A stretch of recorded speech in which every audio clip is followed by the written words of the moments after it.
Punk Rock Elite, a podcast about NoFX.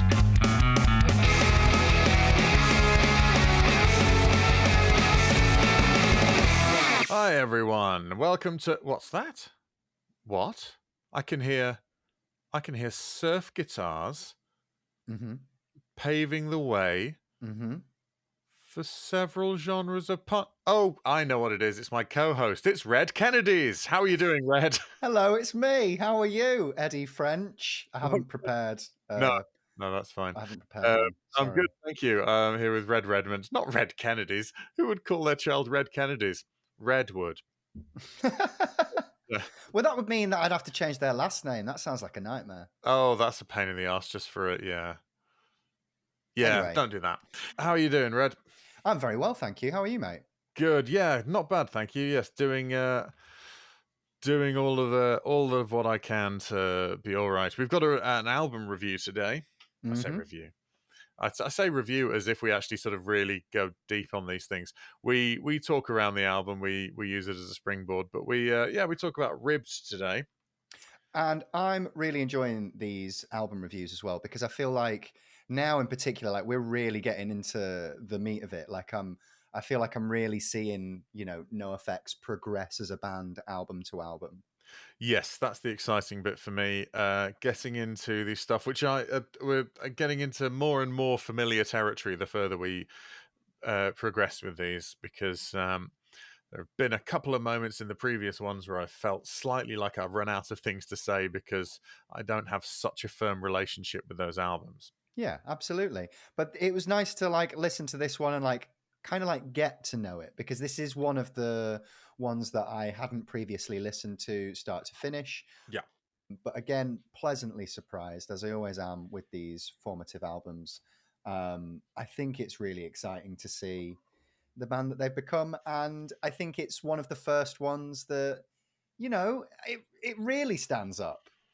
Yeah, we'll get into that in the main body of it. But Absolutely. Yes, we're a lot more engaged with this one. I think is the others we felt were a little bit like well, that was a nice experience, but it was like someone bought us the Liberal Animation Experience for our birthday, and we went and did it and go, well, I wouldn't do it again, but it was nice to be given it. Thanks, yeah. Sort of like a middle class mum in a Free Fringe audience. It's exactly like that, yeah. A middle-class mum going, well, you'd think it would be sad because a family member passed away, but they came out better as a result. I really thought it was like Bridget Jones. We are still on with our grassroots thing. We record these a little bit ahead of time, so if you've been submitting things for your grassroots venue or production company or promotion company or band or anything like that, and we've not mentioned them yet, that's because we get a little bit ahead of ourselves on the recording because we're terrified of not having something to put out on a Monday. So do keep them coming in. We will mention them. Yeah, Punk Rock Elite Podcast at gmail.com, or on Instagram. You can find us at Punk Rock Elite Podcast. And we will share that information. We want to help make sure that there are NoFX to be talked about in another 40 years' time, and you can help us with that. Any new discoveries for you at any point at all recently, Red? New discoveries, as in like new elements or diseases? Yes, new elements. Have you found any new elements? Not yet, mate. I've been looking, but nothing in the garden as of yet. What's your favourite element? Is it Melvarium? Very good. Yeah, it's all right. No? I've got a new hyperfixation. Oh, right. I'm just obsessed with plants. All right. I'm growing vegetables in my kitchen. It's got out of hand. I mean, now I'm just imagining your kitchen is just knee deep in soil. Yeah, I mean, you've not potted them Kate's up. Annoyance. Yeah. Which ones what veg are you? Are you doing like micro salads and stuff? Or yeah, I'm growing salad leaves. I'm growing parsley, some marjoram, some lettuce. I've got a chili plant, which is very optimistic. That's okay. In Sheffield. No, that's fine. It's possible. We grew chilies last year, and that was in Leeds, so it's not. I'm not going to say there's a great difference in those two climates. Yeah, fair. No, that's it's very similar. We're just quite windy up here, so I can't plant anything like outside. Like my balcony's just too windy for You are quite plants. exposed, aren't you? Yeah. No, they'll be all right as long as they've got direct sunlight. Absolutely. Yeah. So- So I got them, and I've got a big monstera that I love. And then Kate bought a calathea without, Googling like what a calathea is. They're basically the most temperamental plant known to man. Oh, really? So I've got one next to me. It only drinks distilled water, which is a What is it? A nightmare, whiskey expert? right? And then like it wants sunlight, but not too direct. Oh no, I'm gonna burn, but I do still want sunlight. And you're like, where can you go? Where can you live? I mean, cut your losses. That is not a plant that was destined to remain, was it? That's wow. But yeah, that's what I've been doing. Just obsessed with plants. What Well, about yourself? well, that is good. Oh no, that's good. No, it's just reminding me that my girlfriend was given a Lego set by a friend, but it's Lego have started making grown-up ones. Not just ones that only grown-ups can afford, but ones aimed at grown-ups, in that it's a series of succulents, like sort of quite realistic-looking succulents that you can make. That's cool. Yeah, they're really good, super impressive. And because she likes succulents, but she is not confident in her ability to maintain them. I mean, like everyone should be confident in their ability to maintain a succulent. Well, the thing is that our windowsill in our bedroom has got all of those still very much alive succulents on them, but she still, yeah. But the Lego ones are pretty fun. They're worth looking at. That sounds cool. Cool. Well, now that I mean, the irony of us being a couple of Dr. Green thumbs when we're recording this on the 20th of April. Yes, 420. Yes. Legalize it. That's weed, isn't it? Anyway. In fact, this is on topic. Okay. I think they should legalize it because yesterday I was visited by the police. Oh, really? Yeah. For weed, or just because they saw loads of? No, very much so. Yeah, it wow. really stinks. So much that I can't really smoke indoors anymore. I have to. I can only vape. Right. So fuck the police. Legalize it.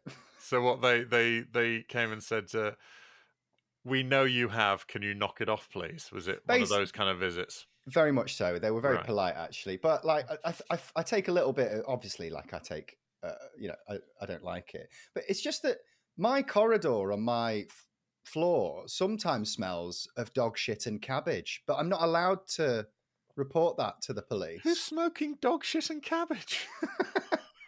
You shouldn't inhale. No. Oh no, that's cigar type of that. You know, you're asking for trouble. You go around inhaling that. You're an insane naught.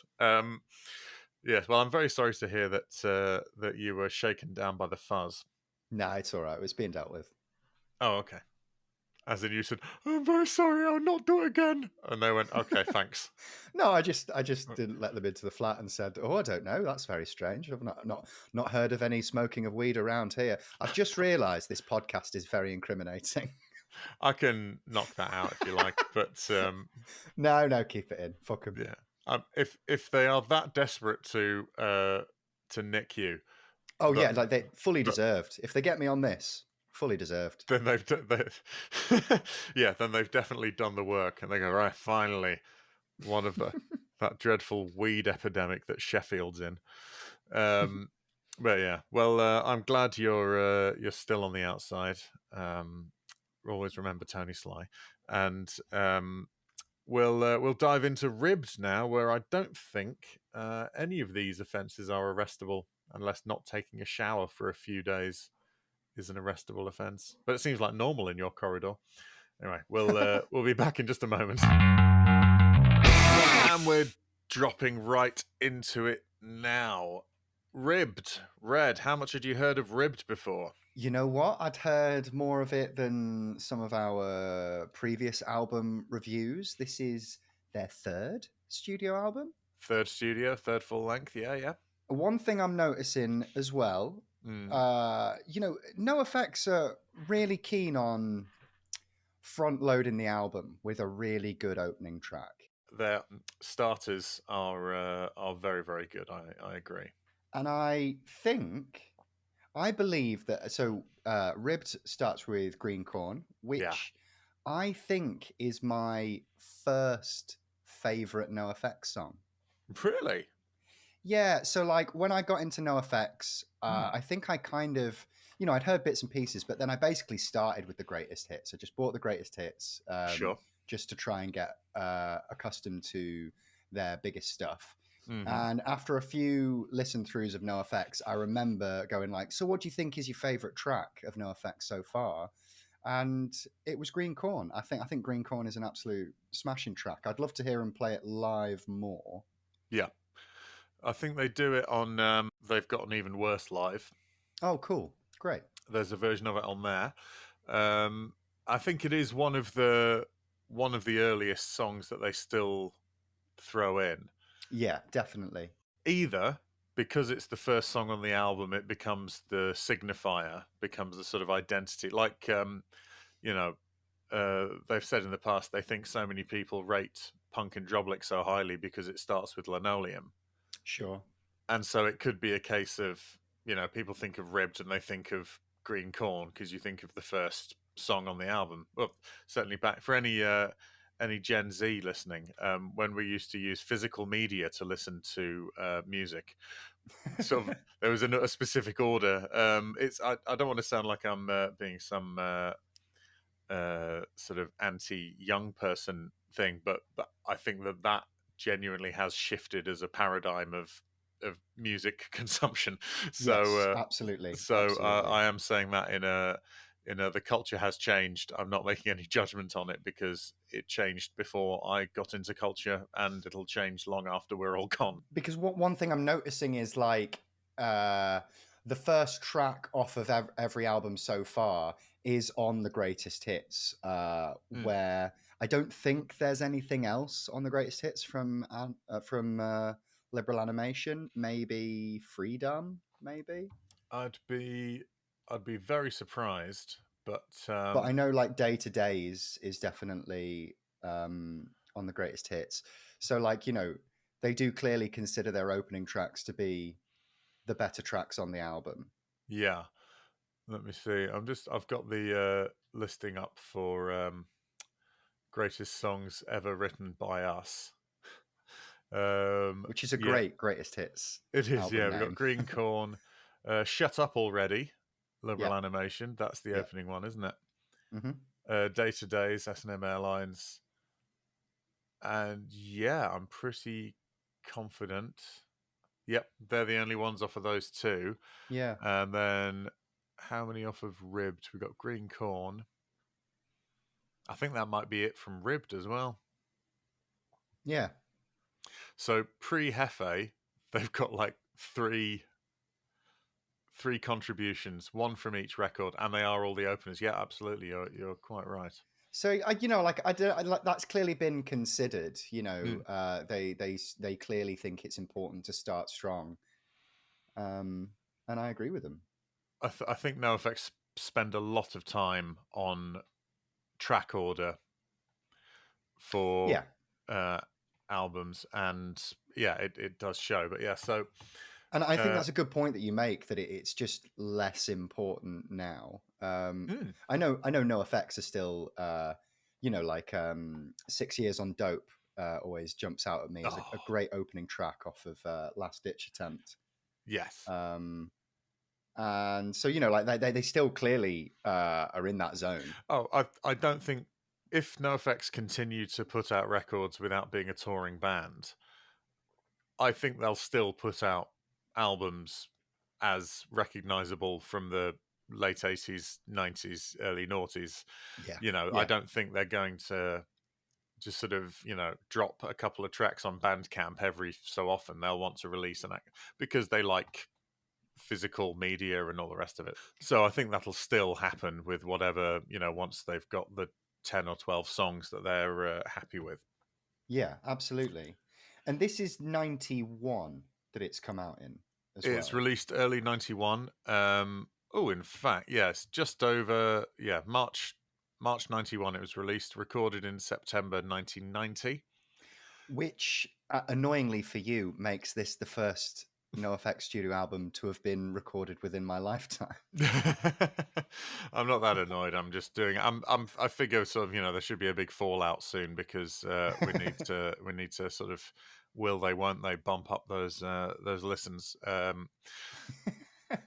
We'll do that on a more contentious topic. I think get it a bit juicy. But yeah, it's the last one with Steve Kidweiler, and it's the last one produced by Brett Gurewitz. Oh, really? That's Yes. interesting. Yep. Because Sold. it feels what I'm finding quite interesting with the whole Brett Gurewitz involvement is I find these early albums to be, not dissimilar to their later stuff.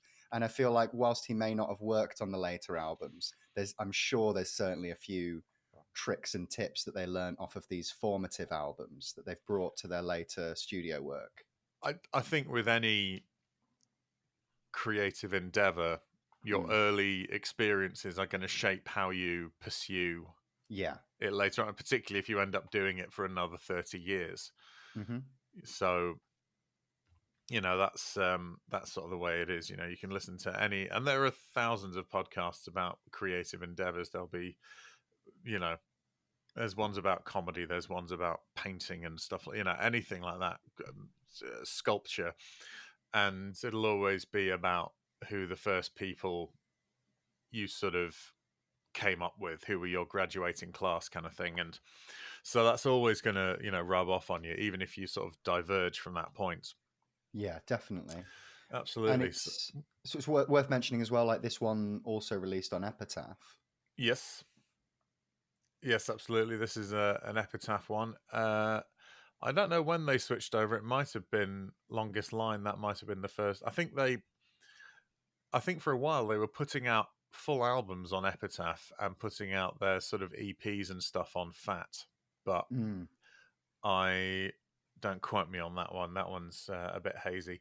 But yeah, sold 8,000 copies, which is just over double the amount S&M Airlines sold when it came out. Wow, that's pretty impressive. No, I've not sold 8,000 of anything, so yeah, I am impressed. But to double it from like their previous album, which Yeah, like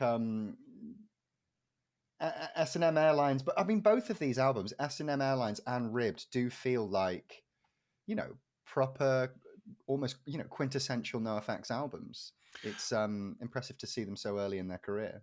I think Ribbed more so than S&M.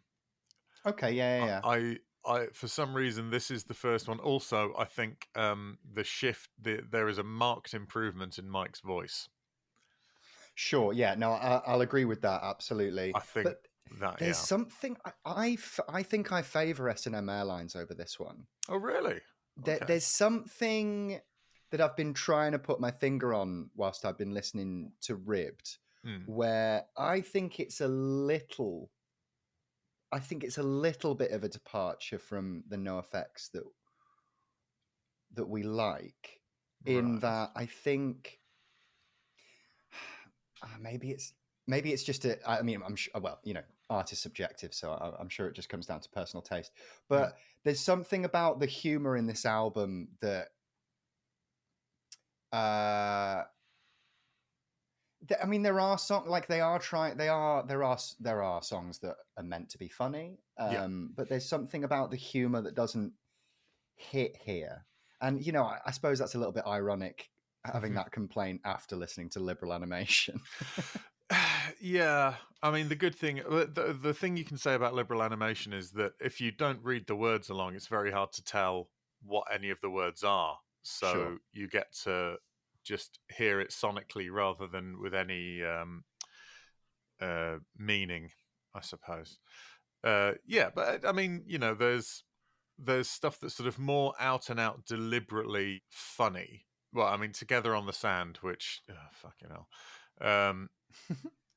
It's not my favorite. It just misses for me as a joke, but whatever. I'm more familiar with Hefe's version on I Heard They Suck Live because they do Together on the Sand into Nowhere. and I actually really like Nowhere. So Yeah. I suppose that's just my broccoli before my pudding, I guess. But I think like musically, there are parts of this which are very unfamiliar to me, what mm, from NoFX anyway, in that like there's bits that are a bit more quintessentially metal. Like there's always been the metal influence in NoFX, but mm. like the intro to Food, Sex and You Oh yeah, yeah, and a lot of Brain Constipation. yes. There's elements of like, almost like quite a straightforward rock and roll that I'm not used to hearing from NoFX, you know? Yeah, yeah, I know what you mean. There's that sort of that single string muted guitar part at the beginning of Brain Constipation that is a bit more. I mean, it's sort of like thrash on the wrong string. Yeah, absolutely. It's sort of got a bit sort of Ride the Lightning-y, Masters of Puppets-y kind of thing. But if you put that on the lowest string, it would sort of be a sort of lame Metallica riff. But Like there's bits in this that are almost Alkaline Trio in that it's the same genre and wheelhouse that NoFX work in, but they're just well, my complaint is I feel like there is less humor in this album, but I also know that that isn't true because I know there's a lot of attempts at humor in this album. I think the humor might be more placed in just specific songs rather than Mm. sort of spread across everything. Yeah, And some of it, like the Moron Brothers, for example, which I really really like. yeah, it's a great song. It's also this album in general is by far and away the most that they've played with the concept of melody so far. Hmm. But so the Moron Brothers is funny because it's a list of daft and or criminal things that these moron brothers do, right? And that is a laugh, but it's not sort of jokes. It's more of a singing about a thing like that.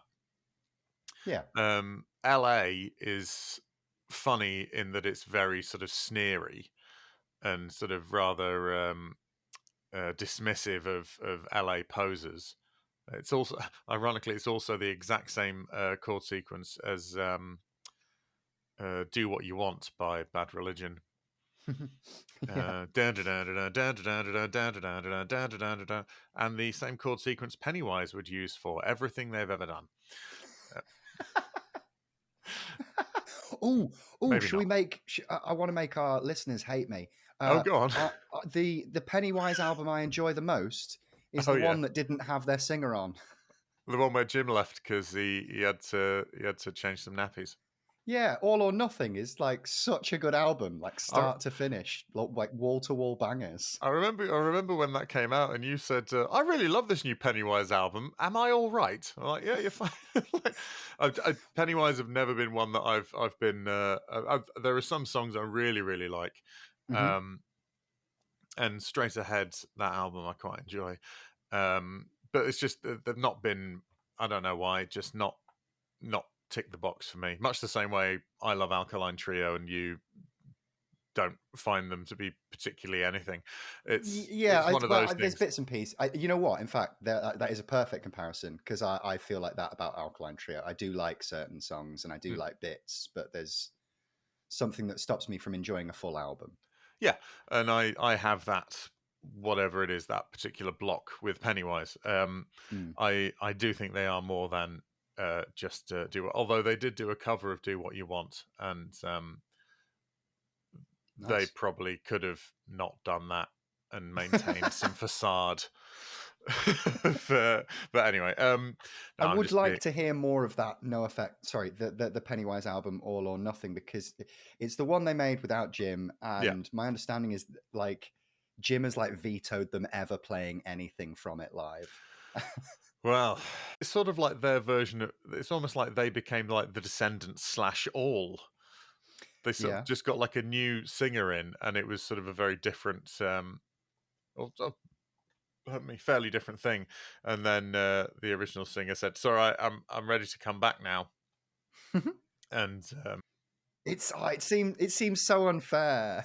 Yeah, it does a bit. I don't know enough about it to fully weigh in with any of that, so I don't know. But yeah, but anyway, so yeah, LA being sort of quite, you know, funny in that sense. New Boobs is sort of outwardly the most sort of, we're writing a song about a silly thing, and it's also got the doo wop bit with just various words for tits in them, which Yeah. sure, why not? What like I'm coming what around to like your way of thinking why? now. I hate this.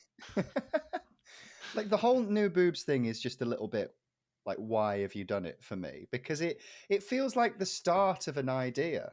I like keep waiting for like the song to start and it just Yeah, ends.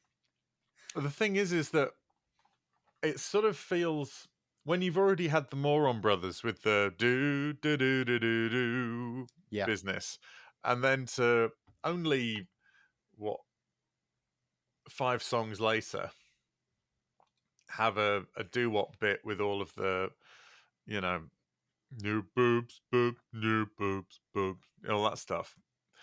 It's Yeah. it, I don't know. It sort of feels like that's the same idea twice. And I don't think, aside from just sort of playing hardcore or, you know, punk rock or whatever, I don't think we've sort of had a same idea twice from them yet. Do you Apart from maybe the vegetarian haranguing on liberal Yes. animation. Well, I was just about to say, do you think that this is kind of an attempt to getting back to liberal animation in that on S&M Airlines, I don't believe there's like a novelty song halfway through, unless you probably consider S&M Airlines itself to be a novelty song. And Well, so is this them I trying to... don't consider S&M Airlines to be a novelty song because it's not. I It agree as well. I it's agree. done sort of straightforward. I think it's Yeah. done. You know, no, there isn't one. So I wonder if it's just they felt that, a NoFX album should have this sort of like, a silly Uh, song in the middle, a And novelty song in the middle. unless you count the Fleetwood Mac cover, Well, that's at the end, isn't it? it is, but it wasn't on the original vinyl, Ah, good point. Yeah. so it was added later. So maybe they thought, I don't know. Yeah. Um, I mean, without Go Your Own Way, S&M Airlines is still over 30 minutes, Yes. so it's not sort of filler for a punk album to last more than 30 minutes. I don't think, anyway, and You certainly I don't think could they do. But you could potentially argue that S&M Airlines is like a little bit more musically mature. oh You've yeah, got yeah, like 4-minute songs on there, and maybe, but I think because Mike appears to be more comfortable writing actual melodies, Mhm.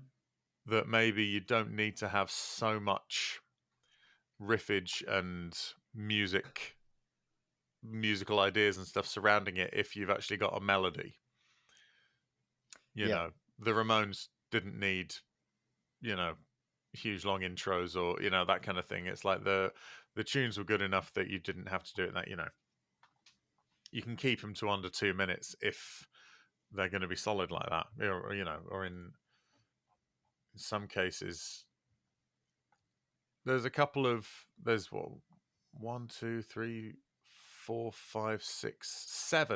7 of the 14 songs are under 2 minutes. yes, yeah. Um, and also Cheese slash Where's My Slice. That appears to be 2 songs, and that's 2 minutes 16. So, you know, so that kind of thing. There's nothing. I mean, the longest we've got here is the Malachi Crunch, that's Yeah. still less than 3 minutes long. So, Oh, is New Boobs not 3 minutes oh, I 27? beg your pardon. You're absolutely right. I'll shut my whore mouth. Which, but it doesn't. I don't know. Well, It doesn't because it's strike me as a long song. well, it's in 2 sections. It's got sort of a full length song, and then it's got over a minute of the ding ding ding ding ding ding ding ding ding ding ding ding Ah, ding right. ding ding. So it's because the song does sort of finish and then they just have this doo-wop bit just added on the end, rather Mm. than like the jaunty bit in Moron Brothers, which is in the middle and acts as a. I think Moron Brothers is a good one to have a look at because it's got lots of different sort of tempo changes and stuff like that to go along with that sort of hardcore vibe from like Day to Days and those very early songs. But they've managed to put that into 2 minutes, Mm. and so I Oh, what? think learning how to condense everything down is a very is a good lesson that I think they carry forward a lot after this record. Mm. And it's, would I be right in saying this is like the first appearance of like parody doo wop in their studio albums? I think so, yeah. I think it's the first time they've sort of really looked at another genre in a sort of parody, but have attempted to do it properly. It's like Truck Stop Blues, you could argue, Mm. a bit of sort of, acoustic-y, folky stuff or whatever. But I think this is the first time they've done a sort of a non-punk genre, but properly inverted commas, because Mm. the people they've got singing on that. They've got Jay Bentley of Bad Religion. They've got Yeah. Mark Curry, who wrote Perfect Government, that song from Punk and Drublic. How did the Mm-hmm. cat get so fat? Right. And he was also in the Dog Patch Winos with Smelly. They were both drunks. And also a young Aaron Aberta was in his backing band, Ah, yes. who is, of Yeah, yeah. course, El Jefe. And yeah, I think after Hefe joined the band, he'd sort of alternate touring with Mark Curry and that was on like a major label, and they'd be in like a tour bus and hotels, and then he'd finish that and then go on tour with NoFX in like a car and sleeping in like squats and stuff like that, and then said, I like it in NoFX better, thanks. Wow. Fair enough. Yeah, yeah. The story about that in uh, Hepatitis Bathtub is very, very interesting. All the reasons he gives, but yeah. Because I find this the inclusion of all of like the doo wop stuff to be quite intriguing, Hmm. because I wonder if and maybe I'm going out on a limb here, but I wonder if there's any David Lynch influence on this album, because this would have been within 9 months of Twin Peaks starting to air, which obviously famously does have a lot of doo-wop Americana sort of like Mm. backing tracks, particularly in its diner scenes. When was Twin Peaks released? It was April 1990, and this Oh, was recorded in September 1990. So yeah, that adds up. you would have thought it would have been in, you know, a part of the zeitgeist at the time. True, true. I don't know. I mean, it's And also to um, you know, Lynch does have strong ties to California as well. Probably less so at this time. You know, I don't believe yeah. Lost Highway or Mulholland Drive were out. So I maybe don't. I'm No, I'm not I'm wrong not in this not not this assumption. early. No, I don't know. But He might have been attending some transcendental meditation classes in in the area and just giving out vibes. That's possible. Um, just revealing I don't really understand what that is. It's the mantra one. Doesn't matter. Yeah, yeah, possibly. I mean, I suppose I don't know what other culture there was in general going on at the time in California in 1990. mm. I'm only vaguely aware of the culture that was going on in the UK in 1990 because I was 7 when 1990 ended. So, it's wasn't really aware of a great deal. I wouldn't Probably like to not. say either way. So for you, what are your highlights of the album? I think the first 3 songs I really, really like. Green Corn, Moron Brothers, and Shower Days. Oh, really? Because for me, like Shower Days is probably my least favorite on the album. I really like it because there's actual proper harmonies in there Yeah, in the chorus line. I also like that it is one of those that just has a single chorus line. yeah, I don't know why, I think it's very efficient. I I like Nowhere again. That's something Chaz from Lightyear talked about. Oh no, sorry, it was Robin from Random Hand said that the end of Dinosaurs Will Die, where you get that dinosaurs will die, and it like that's the payoff, and you only get it right at the end mm, of that big hook.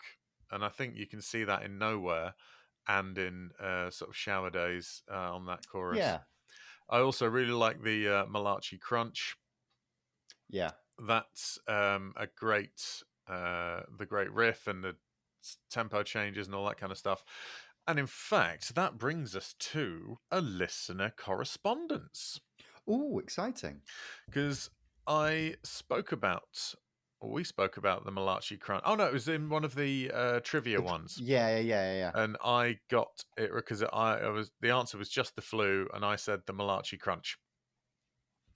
And I said, I thought it was about a car crash, but I couldn't Hmm. remember. Well, BM on Insta sent us a message saying the Malachi Crunch lyric is from the TV show Happy Days.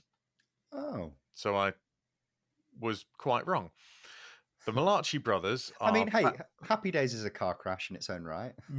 It became that way. Well, I'm technically sort of right because the Malachi brothers are a bad guy demolition derby driver team.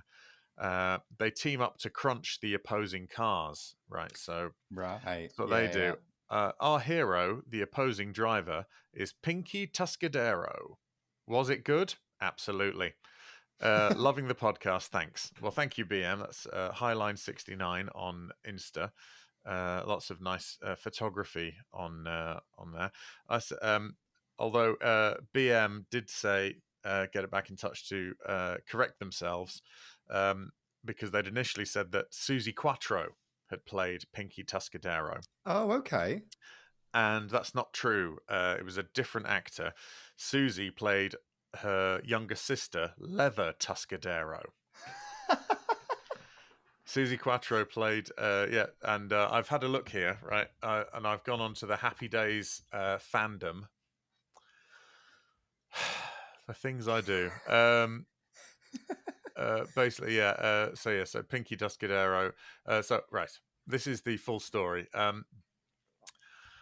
Not much is known about the Malachi brothers. It's a good start. They are Spanish in ethnicity, a fact Count Myron plays up to feed his ego, his conquistador legacy. Okay, this was written poorly. He dresses as royalty and often enters the room announcing, "Let the pigeons loose." Jumpy is less eccentric. Okay, so Count Myron and Jumpy are the Malachi brothers. Jumpy is less eccentric and more smarter somewhat, giving in to his brother's imagination, but they are both still basic street hoods. Oh, he's such a basic street hood. They are given to criminal behavior, with the Count planning their crimes and Jumpy carrying them out. They drive a black Plymouth. Okay. Before the 1961 Demolition Derby, and I'm saying it Derby because that's how it's pronounced in America, in Milwaukee, because that's how it's pronounced in America, except in Wayne's World, where it's pronounced Milwaukee, which is Algonquin for the good land. The Malachis renew their feud with Fonzie after he interferes in their slight with Richie Cunningham and his friends. They then turn their anger towards Fonzie and Pinky Tuscadero, trashing Pinky's car so she can't compete. Fonzie repairs Pinky's car just in time to enter the Derby as the Malachis take out all the other cars. Fonzie, Pinky, and the Malachis become the last 4 cars. However, Pinky is taken to the hospital after being hit, climbing out of her car to repair it, leaving Fonzie alone with the Malachis. Fonzie avoids the Malachi Crunch, so Very that good. exists, a two-car collision, by feigning engine trouble and letting them take each other out. He then goes after the Count and humiliates him in public. In a gesture of humble good sportsmanship, the Malachis pay Pinky's hospital bills before off to Detroit for the next derby. Their later Lovely. whereabouts is unrevealed. Do you know who Fonzie uses for his car insurance? Go on. I think he uses the AA. I think he does. It's even better in the States because they don't have the Automobile Association because it clashes with Alcoholics Anonymous. They have the American Automobile Association, so they have the AAA. I bet they're really annoyed when he keeps making those jokes at the meetings. You know, You think Fonzie Mr. goes, Winkler, please. yeah, yeah. AA. AA. Thank you so much for getting in touch, BM. That was set me on a way to this little Happy Days sidebar. But there's a Mike used the Malachi Crunch title as an allegory because the Malachis killed Pinky. Apparently they didn't, BM, so you can take your shrine down. I don't know if you have a shrine to Gone Before Her Time, Pinky Tuscadero, but yeah. So, but she was gravely injured by them. She was injured by them, certainly. I believe she's all right now. Although the character was just written out almost immediately due to some sort of disagreement with the production team. Which is why Leather Tuscadero came in, and she was in a band called Leather and the Suedes. Lovely. Yeah, it's good. It's just describing the new shoes that have come in at Clark's, I think. But yeah. Hello everyone, Eddie here. Red and I hope you're enjoying our show. If you have been and would like to help us make it a little more easily, then you can donate to us at our coffee page, which is ko-fi.com/punkrockelite, or you can look in the show notes for our link tree. If you can't help us financially, we totally understand, but would love it if you spread the word to other people who would like this podcast. We thank you for your continued support. We massively appreciate it. Back to the show. Anyway, to get back to Ribbed, I really like the Malachi Crunch. If you have any brilliant sidebars we can go on relating to any NoFX songs, please do send them in. We'd love to hear them. You can find us on Instagram or punkrockelitepodcast@gmail.com. We'll listen to them all the time, no problem. Yes, so those are my favorites of this. Yeah. What about yourself, Red? Obviously, big fan of Green Corn. I agree with you. The Malachi Crunch is a fantastic closer and one of their more interesting songs so far, particularly in arrangement. And I agree with you. There's a lot more, melody work on this album. A song I really enjoy, and it's, I think it's so far from quintessential NoFX. I've mentioned this earlier, but I really like Brain Constipation. Yeah. It feels like a different sort of NoFX to me, but I think it sounds great. It's I think it sounds great. It's got a sort of a droney thing where it builds, it sort of takes its time and builds, and I think you sort of see stuff like that even in like really recent stuff like the Big Drag. Yeah, that takes a long time before it kicks in. It really keeps you it does. keeps you hanging on absolutely. the build up. And I think this has got some stuff. So I really like Food, Sex and You. Right. Because I think it's got such an interesting intro where it sounds like, I think the intro to Food, Sex and You sounds like Kiss. Well, we had the Kiss, that Kiss sort of drum rhythm on a song on the last album, which I forget. Mm. Yeah, it could do. I think it might do. Yeah. And it is so different to the sort of scarry guitar sound once it happens. They do that a lot. They Yeah. sort of have these very disparate, sort of unconnected things, and I don't know why that is. Whether it's just like, where can this riff go, or whether you sort of go, right, we've got this intro riff. Now, what's the natural thing to do here? Oh, right, yeah, we'll do the ska thing or whatever it is. I really don't know, but I quite like it, but I don't know. There's some block stopping me from really, really loving it. But Yeah, fair. it's it's an interesting one. I think this is all songs by Fat Mike except Together on the Sand by Steve Kidweiler. Hmm. So I don't know whether Steve Kidweiler was just sort of playing this sort of daft, soppy, piss take thing, and they went, hey, yeah, let's put that on the album or whatever. Live in a Dive version does have Hefe singing Together on the Sand, but that's been his job for way longer than it was Steve's. Have you listened to the Live in a Dive version as well? I haven't listened to this. No, I'm afraid. Okay, there's not really many differences, but a lot less gain on the guitars. That's interesting. And obviously, Live in a Dive does now have, like, El Jefe has joined the band Oh yeah, properly well, at that point. Live in a Dive was recorded in like 2012, but it Hmm. was released in 2018. How odd. Yeah, I don't know why it doesn't say anything about why there was such a sort of delay Because it's not between. like they're even waiting for like a 20th anniversary of Ribbed or anything. Because, well, No, then it would no, have come out much um, earlier. just Or no, how it later, sorry. was. So it's sort of interesting, and the sort of the main difference, apart from it being Hefe and not Steve, and the production being quite different, is that Mike, they clearly didn't do "I Don't Want You Around" live very much, because Mike doesn't sing it on the Live in a Dive recording.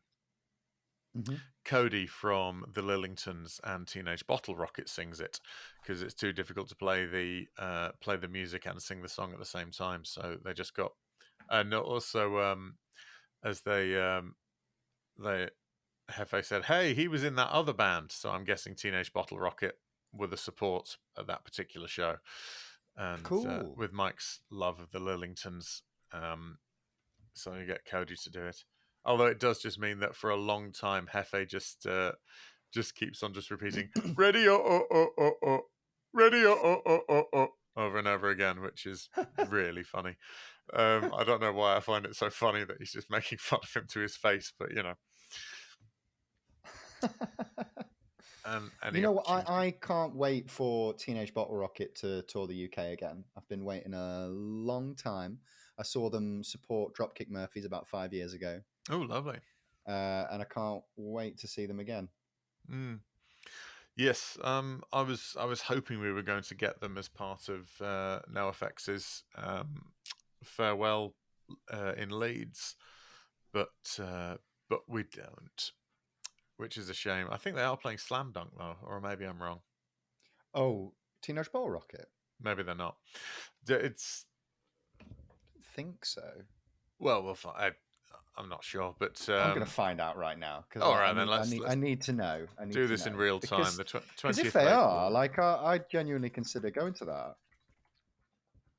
Oh I'd shit, I think they consider it, might but be. my bank would tell me that that was a foolish undertaking.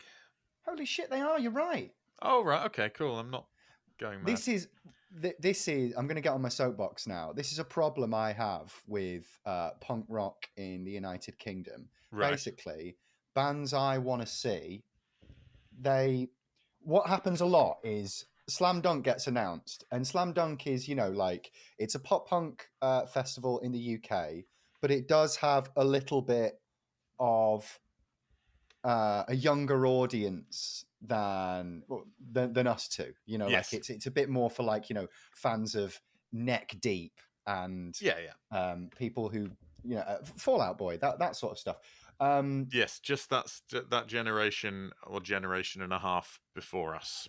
But then After they'll us, sorry. always book one or two bands that are like my favorites. Yeah, But yeah, then like I'm like, well, I don't want to go to a full festival to see half an hour of a band I like. Like I yeah, think they've had the Distillers recently. yeah. When I went last time, they had the Bronx, as well as like the NoFX stage, which I basically just stayed at all day. Sure. And you know, like I wish that it made more financial sense for international bands to come to the UK to do a headline tour, because the majority of the time they come over and support acts Yeah, or do festivals. And I just, you know, I'd love to go for a night out to see Teenage Bottle Rocket do a full headline set, yeah. and not for them to come on and do 25 minutes.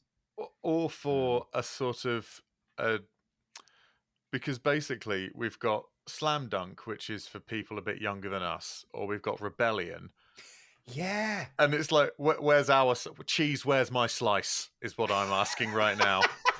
I'm asking, cheese. Where's my slice? Well, I think it's the Manchester Punk Festival. Do you know what? I am an ungrateful little child. You're right. It is the Manchester Punk Festival, and there's so much great stuff there, and that is amazing. But we have our own legacy bands that we'd like to see. Yeah, You know what I mean? It's like it. fair. It's it's fine because, you know, but I mean, you know, Rebellion. You don't need to see Peter and the Test Tube Babies for the 90th time. Um, Although apparently they're always on hand.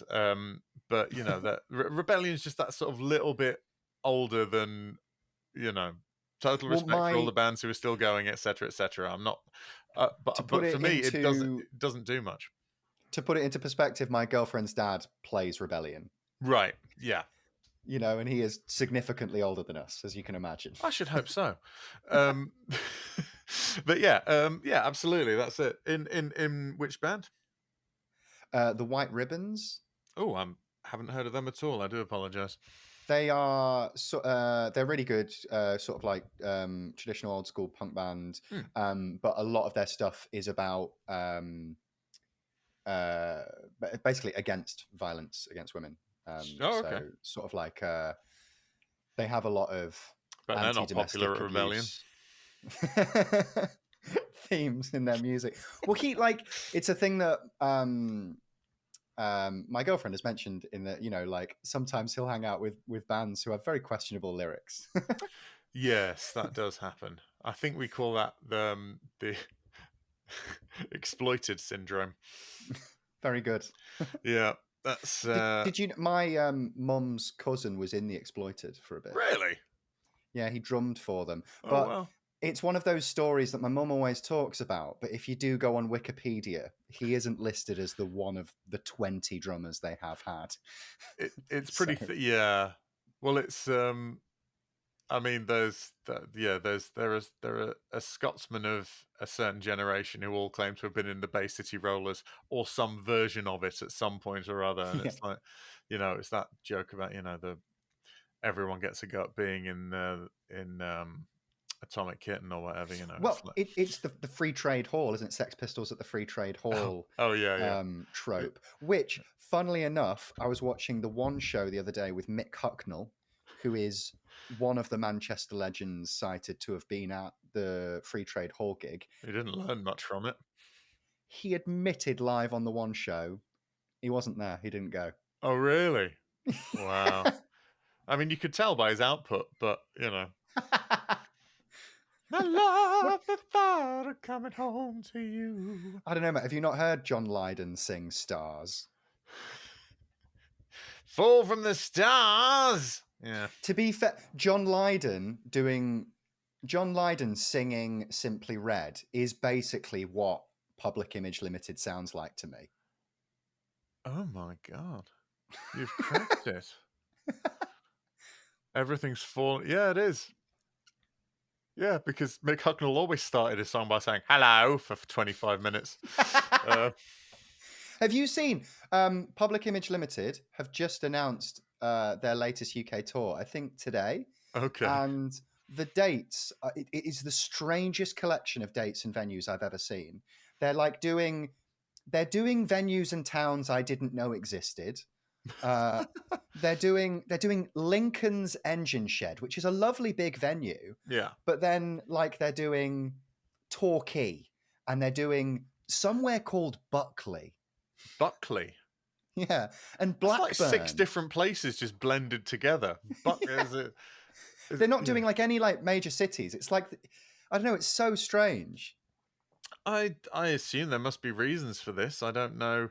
Like they're not even doing It, Sheffield, and they is haven't it? played Sheffield in Is decades. John Lydon still technically banned from like loads of places just because of the Sex Pistols? They've never just take the council have never removed his name, and they just it's just an oversight. Like, oh, I don't know why he's not come here. We'd have had him. Oh no, he's still banned. I recently came very close at the venue I work at to booking John Lydon for a Q&A. Oh really? That almost happened, but unfortunately the dates didn't work out. But I Ah, think that would have been a great event. it would have been interesting. Yeah. I'm one of the few people who's a little bit of a John Lydon apologist, in that I agree that he is saying some awful and stupid things, but I would put to you, hasn't he always done that? I mean, no, that is his stock in trade. He is a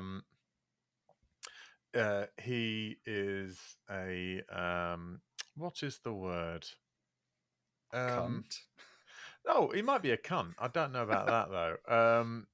I don't know if he's a yeah. Oh, he's definitely an He's a arsehole. But contrarian. that's it. I am a contrarian. Is what I believe he. Yeah, he will. Again, I've said it before and I'll say it again. He's the sort of person who thinks that saying you like something in a stupid voice is like a massive slag.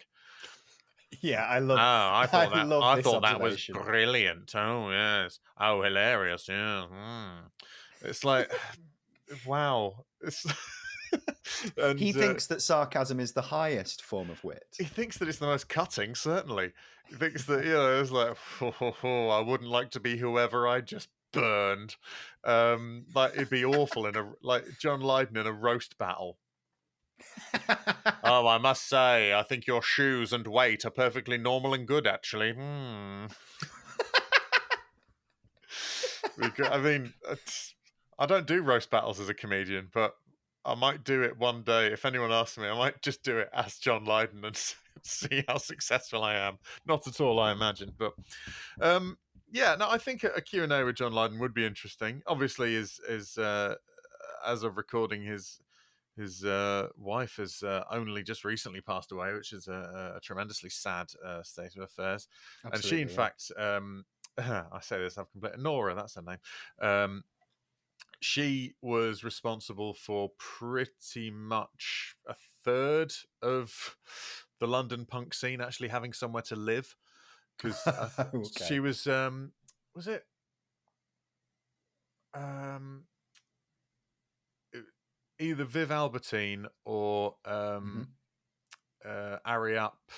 It was her mum, Right. and like Palm Olive and all the Slits lived there at some point. Members of the Yeah. Clash lived there because I think Viv Albertine went out with Mick Jones for a while, and he sort of I think he encouraged her to play music. And Joe Strummer went out with Palm Olive. It was called Paloma.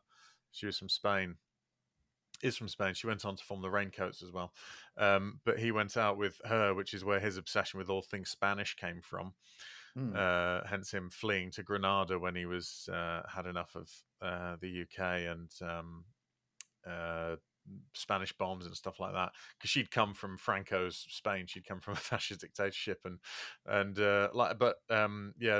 John Lydon's wife. I think like she helped out like Jimi Hendrix and stuff. She'd helped out like the previous generation of London based music stars. So hugely important person who very rarely gets her due. So, and that's just from me half remembering all of this stuff. So yeah, look into her. She's worth looking at.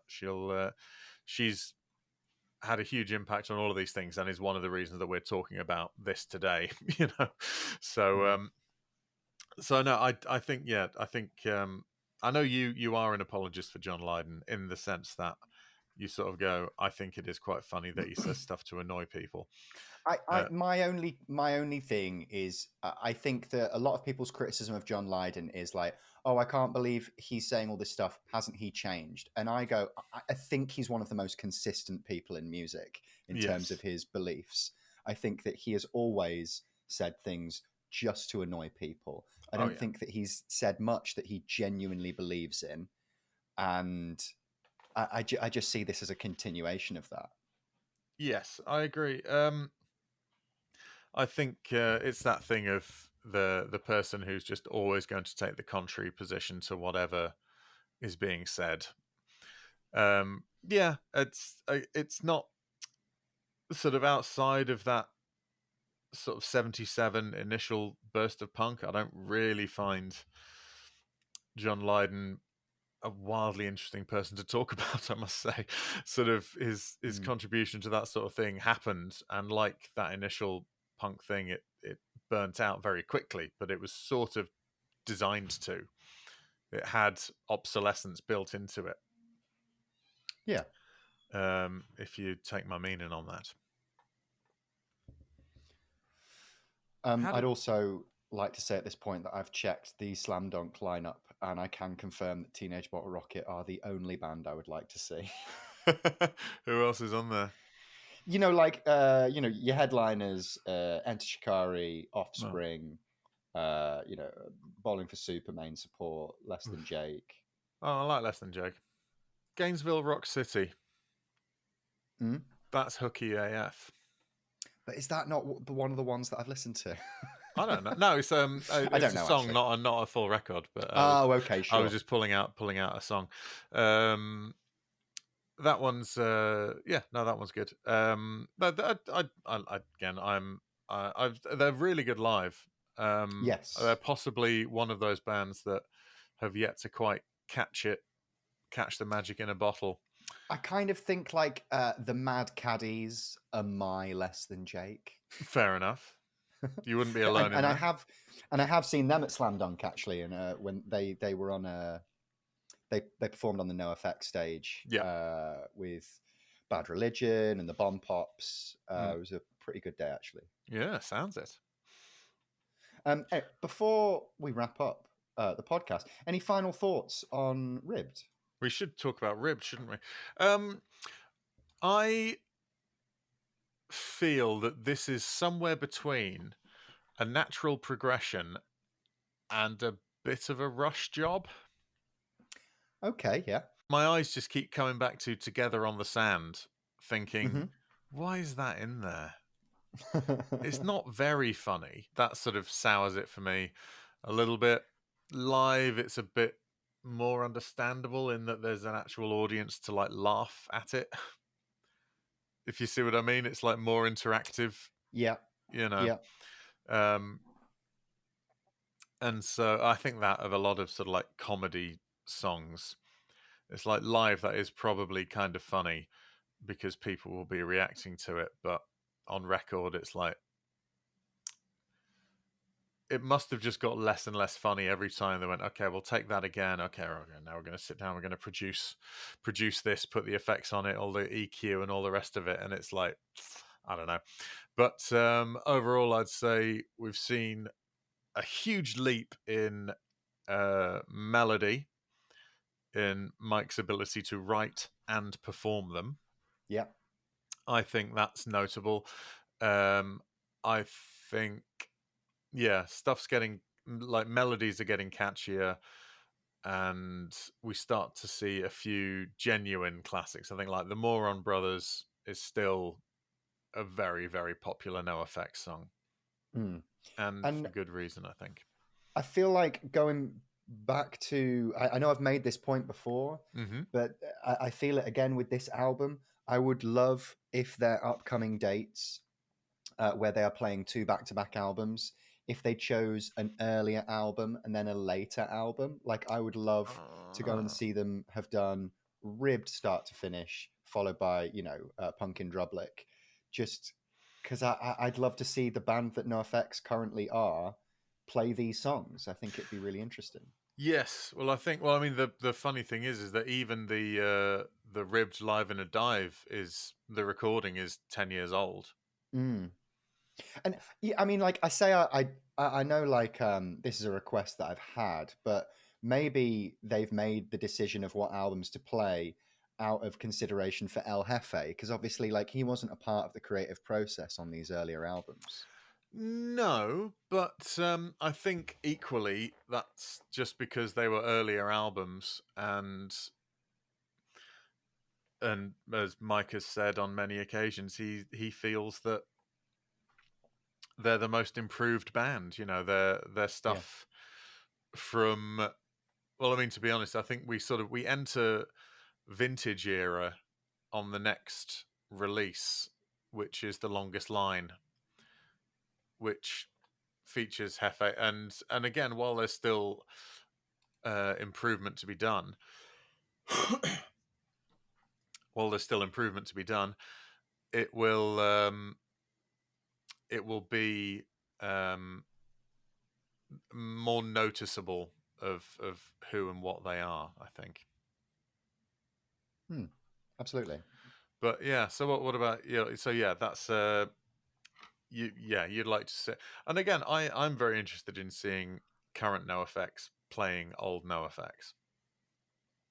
Yeah, I think And that would be really nice to see. I think those thoughts have been put in our heads by the fact that this tour has been made up to look like a retrospective, because they're not doing the Metallica thing of having a set list that they perform every show.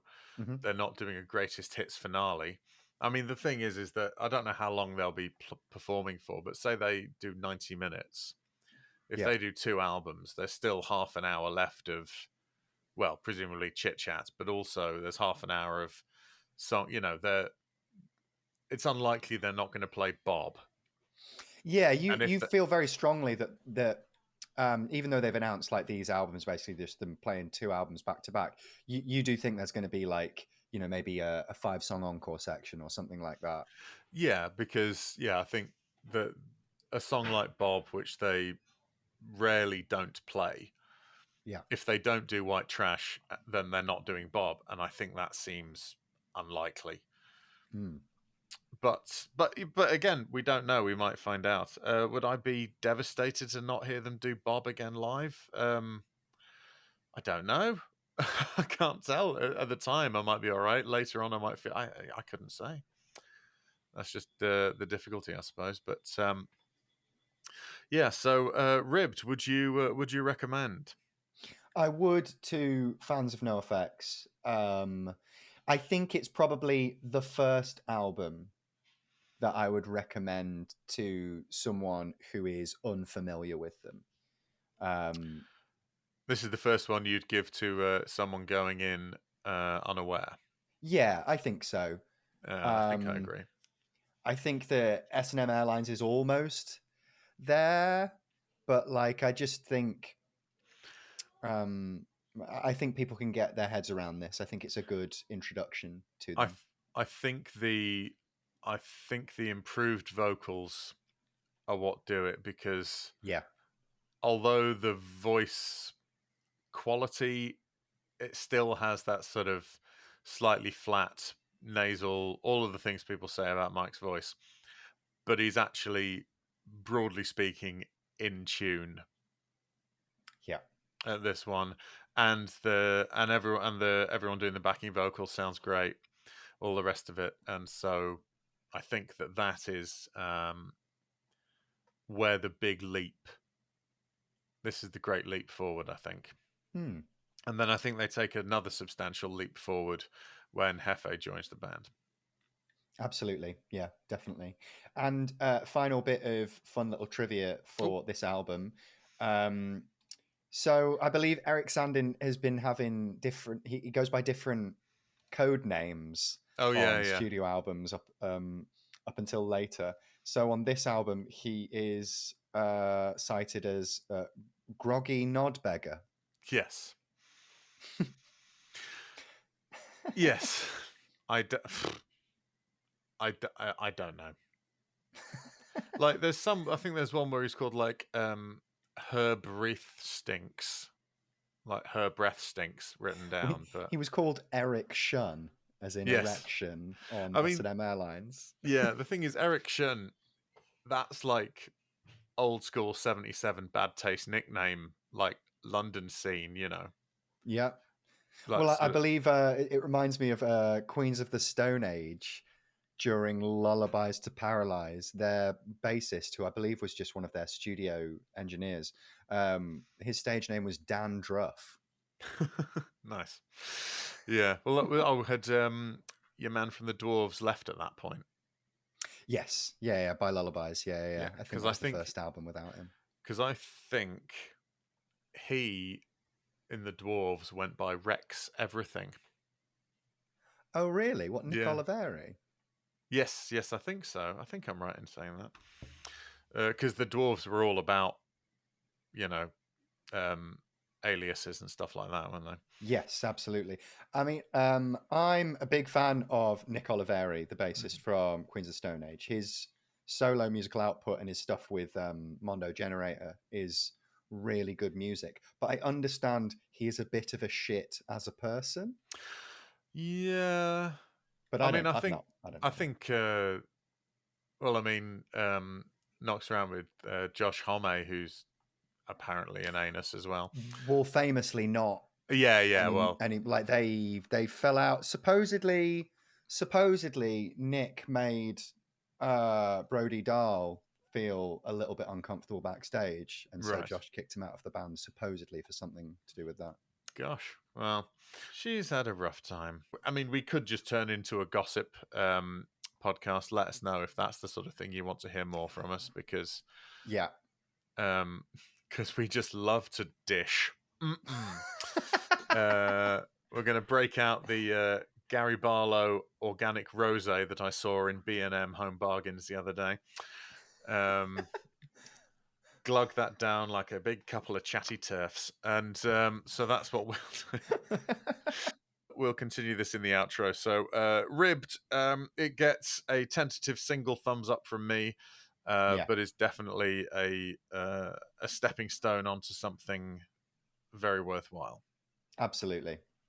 So next time, I think we'll do. Let's do the first year of Hefe. We'll do the longest line and White Trash.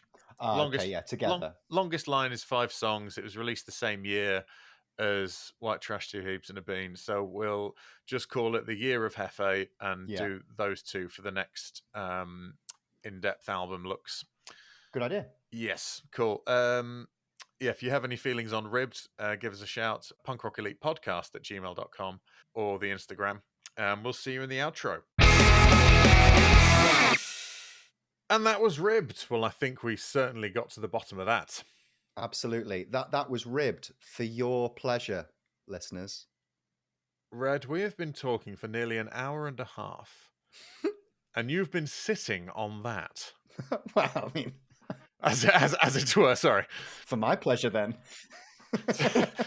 Sorry, I just heard what I said. No, you're quite right. Lovely. As I learned, sometimes sexual abuse can take the form of unwanted sexual conversation. And I think I just did that, and I'm sorry.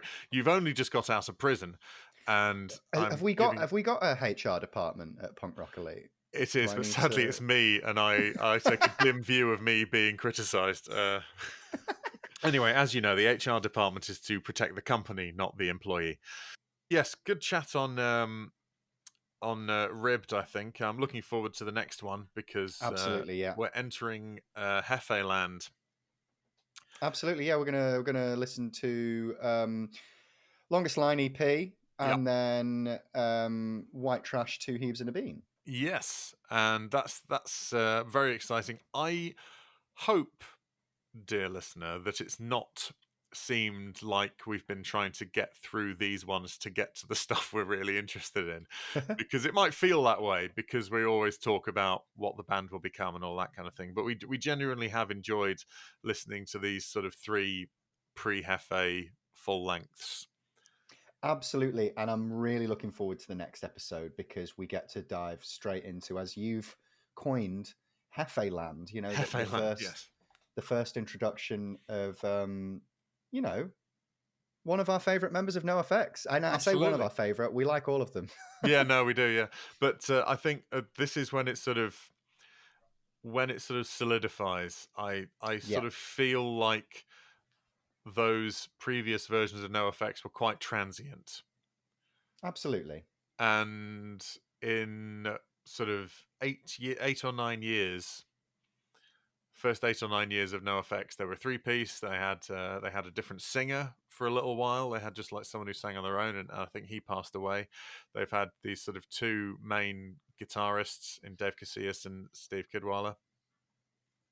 And then for the last 30 years, which is way longer than some bands, last at all, let alone with the same consistent lineup. That's a big deal. So that's super exciting. Thank you so much for listening. We really, really appreciate it. Keep all of your comments, queries, questions, and what have yous coming in. punkrockelitepodcast@gmail.com, or find us on Instagram. Thank you ever so much. Any parting words, Red? Just everybody have a good day. Yeah, I think that's not too much to ask. Yeah, go on. Yeah, have a good day. You're quite right. In the words of Red, have a good day. And we will see you next time on Punk Rock Elite. Bye-bye. Goodbye. Thank you for listening to Punk Rock Elite. It was a Pick Scraped and Fruitcake co-production by Eddie French and Red Redmond. If you're not following us on Instagram or subscribed to the podcast, please do. The main theme and production was done by Eddie French. Please contact us at punkrockelitepodcast@gmail.com. Thank you.